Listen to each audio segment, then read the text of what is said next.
সালামু আলাইকুম। কেঙ্কা আছেন বারে? কেমন আছেন? ভালো। ভালো আছে আলহামদুলিল্লাহ। সুট্টা আর গল্প করবে আসি। আচ্ছা ঠিক আছে যাও। গল্প শুনবে। মানুষের গলার মধ্যে আর একজন মানুষ পাও তুলে দেয় দাঁড়া আছে।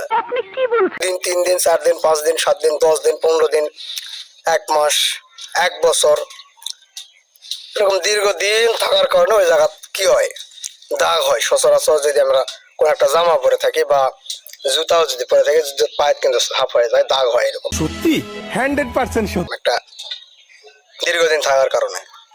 তো ঠিক অনুরূপ ভাবে ওই গোলাপ পাও তুলে থাকার কারণে দাগ হয়ে গেছে। কারণ সুযোগ পাইছে যে দাগ হয়ে গেছে, সম্পূর্ণ মিথ্যে এবং বানোয়াট। তো হঠাৎ করে দীর্ঘদিন পরে পাওয়াটা সরাইছে। সে সরাইছে পর অন্য একজন এসে, এবার প্রতিযোগিতা শুরু করা হোক। সে নিজে সরাইতে পারেনি, অন্য একজন এসে সরাই দিছে।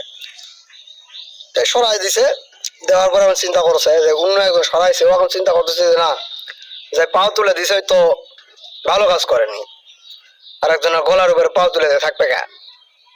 সে খারাপ কাজ করছে, অন্যায় কাজ করছে। এই কারণে তাকে নিষেধ করার জন্য যে একবারে তুই পাও তুলে থাকলি কে, তোরা জেলের মধ্যে দিব, তো একবারে সাজা আওতাধীন নিয়ে আসবো। এর সাথে আমিও যাব। এরকম অবস্থায় যখন সাজার আওতাধীন নিয়ে আসবে, সে সেটার জন্য কোর্ট কাছারি বসছে, হ্যাঁ তাকে সাজার আওতাধীন নিয়ে আসা লাগবে। সাজার যখন আওতাধীন নিয়ে আসবে বসছে, মানে এর মধ্যে যার গলার পাও তুলেছিল ও এখন সুযোগ পাইছে, তখন করছে না, এতদিন গলার মধ্যে পাও তুলে দিয়ে আসলো, যদিও আমি মরা মরা অবস্থা, তারপরেও আমি এখন তো বাসে আছি, মরার উপর থেকে বাসে আসছি, কিন্তু যে পাও তুলে দিয়ে আসলো এই জায়গা তো দাগ হয়ে গেছে। এই জায়গা যদি ফের পাও তুলে না দেয়, তাহলে খালা ওই জায়গা মানুষ দেখলে কবে যে এই জায়গা ডাবে আছে, এই জায়গা দেখতে খারাপ লাগছে, বিরাট প্রতিভা।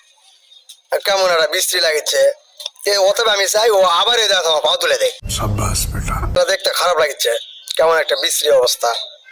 এরকম ভাবে সেই যার পাও তুলে দিয়েছিল, যার গলার উপরে, ও চাচ্ছে এরকম যে পাও তুলে দিয়েছিল এতদিন ঘট করে সরে গেছে, এখন তার বিচার হবে, বিচার হলে তোমার পাও তুলে দেওয়ার লোক নাই। এই হলো ছোট্ট একটা ঘটনা। একটু প্লেন করে বুঝাই দিই, সেটা হচ্ছে এই যে 15 বছর স্বৈরাচার বিএনপির গলার উপরে পাও তুলে দিয়ে আসলো, ও মরতে মরতে বেঁচে গেল, এই আন্দোলনের জের ধরে মরতে মরতে বেঁচে গেল। এখন বাংলাদেশ থেকে কোঠা বিরোধী আন্দোলন, কোঠার আন্দোলন যারা করছে, করার পরে বর্তমান উপদেষ্টারা যারা আছে, এনারা চাচ্ছে এরকম ভাবে যে ছাত্রলীগ নিষিদ্ধ করছে, আওয়ামী লীগও নিষিদ্ধ করবে, ওরা ইলেকশনে আসতে পারবে না। কিন্তু পক্ষান্তরে বিএনপি কিরকম চাচ্ছে, বিএনপি এখন চাচ্ছে এতদিন পাও তুলে দেওয়া তারকে কল্লার উপরে, এখন যদি সরে যায় তাহলে তোরকে পাও তুলে দেওয়া ওই জায়গাটা খারাপ দেখাবে। ওরা কত দয়ালু হয়ে গেছে এখন, এতদিন দয়ালু ছিল না, সরানোর মতো কোনো শক্তিও ছিল না, এখন কত দয়ালু হয়ে গেছে। আরে আর একটা দল যারা আমার এতদিন পাও তুলে আসলো ওই জায়গা দেখতে এখন খারাপ লাগবে, যদি পাও তুলে না দেয় তাহলে তো ভালো লাগছে না, মানাচ্ছে না, মানাবে না। এই দয়ার সাগর হয়ে গেছে। মূলত কথা হচ্ছে যে ভাই, তুমি আওয়ামী লীগ করো আর বিএনপি করো, এই যে 35 বছর বয়সে আওয়ামী লীগের শাসনও দেখছি, বিএনপির শাসনও দেখছি, ফখরুদ্দিনের শাসনও দেখছি, মোদ্দা কথা হচ্ছে ভাই এই সবাই আসে খালি শোষণখুরির জন্য। ভাই আমি নিজে আমার বয়সে 5 টাকা 6 টাকা 60 টাকা কেজি চাল কিনে খাচ্ছি, খাওয়া লাগছে কত 70 টাকা, 60 থেকে 70 টাকা। এটা আবার দিকেই যাও ভাই, কথা কিন্তু একটাই, স্বৈরাচার ঘুরে আবার আসবে। অতএব ডক্টর ইউনূস গতকাল পরশু যে ভাষণটা দিছে, তোমরা ইলেকশন চাও না দেশ পরিবর্তন চাও, যদি দেশ পরিবর্তন চাও তাহলে চুপচাপ দেশ পরিবর্তনের জন্য তাদের দায়িত্ব দিতে হবে। আর যদি তোমরা ইলেকশন চাও, ওরা চাই নাই, ওদের চাকরি বাদ দিয়ে প্রফেসরগিরি বাদ দিয়ে দেশের রাজনীতির মধ্যে ঢুকতে চায় নাই, তারপরে ওরা রাজনীতি ঢুকছে যে মানুষ চাইছে তাই। বুঝলে বুঝপাতা না বুঝলে। এখন এখান থেকে যদি তাদেরকে সরে দেওয়া হয় তাহলে আমরাই নিজের থেকেই নিজের ক্ষতি ডেকে আনবো। অতএব আমার সারা জব যেটা, আমার একদম ক্লিয়ার কাট যেটা কথা, যে প্রয়োজন যদি পড়ে ইউনূস সরকার, তত্ত্বাবধায়ক সরকার, গণ ভোটে মনে করা লাগবে এটা সরকার, একচেটিয়া মনে করতে হবে।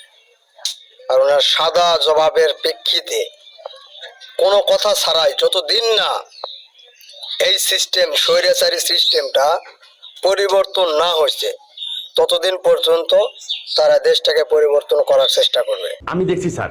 এখানে যদি কেউ বাধা দেয়, যদি কোনো রকম দল, ছোট দল বাধা দেয়, বড় দল বাধা দেয়, এককভাবে বাধা দেয়, বুঝতে হবে স্বৈরাচারী দলের কোনো রকম ভাবে তার দেশের সাথে সম্পৃক্ততা আছে, অথবা কাল্লার উপর পাও তুলে দেখাওয়া বা দাগ দাগ আসছে তার জন্য খারাপ লাগবে, এইরকম ভাবে চলার কোন একটা বুঝতে হবে যে এক অনুরূপ ভাবে কোন রকম ভাবে দেশের ভালো চায় না, দেশের ক্ষতি চাওয়া কোন একটা বিদেশি এজেন্ডা, এরা বাংলাদেশের কোনো কিছুই না। অতএব আমি চাই যদি কোনো রকম ভাবে কোনো জায়গাতে বর্তমান তত্ত্বাবধায়ক সরকারের বিপক্ষে কেউ কোনো যদি কোনো কথা বলে, বুঝতে হবে ও বাংলাদেশের ভালো চায় না। এতদিন মামু খালুর জেরে চলছে, টাকা পয়সা আসছিল বিভিন্ন জায়গা থেকে, তার উপর ভাবে চলছে, এখন সেটা আটকে গেছে বিধায়, ঘুষ নেওয়া সুদ নেওয়া আটকে গেছে বিধায় ও এখন এই ক্রাইসিস শুরু করছে। আমার তো মনে কয় বিএনপি থেকে যে এরকম বক্তব্য দেয়, নিঘাত ও আওয়ামী লীগ থেকে টাকা খাইছে, ও 5 আটা ছিল। যদিও ছোট ছোট যে গ্রাম পর্যায়ে বিএনপির যারা ছিল এরা পলায় পলায় থাকছে, ওদের উপরে যদিও চাপ আসছে, কিন্তু যারা বড় মাপের হওয়ার পরেও এরকম বক্তৃতা দিতে পারে, আমি নিশ্চিত বুঝে নিব যে অবশ্যই ও আওয়ামী লীগ থেকে কোনো টাকা পাইছে। অতএব সতর্ক হয়ে যান, আল্লাহ চাই তো কথা বুঝতে পারছেন। আসসালামু আলাইকুম ওয়া রাহমাতুল্লাহি ওয়া বারাকাতুহু।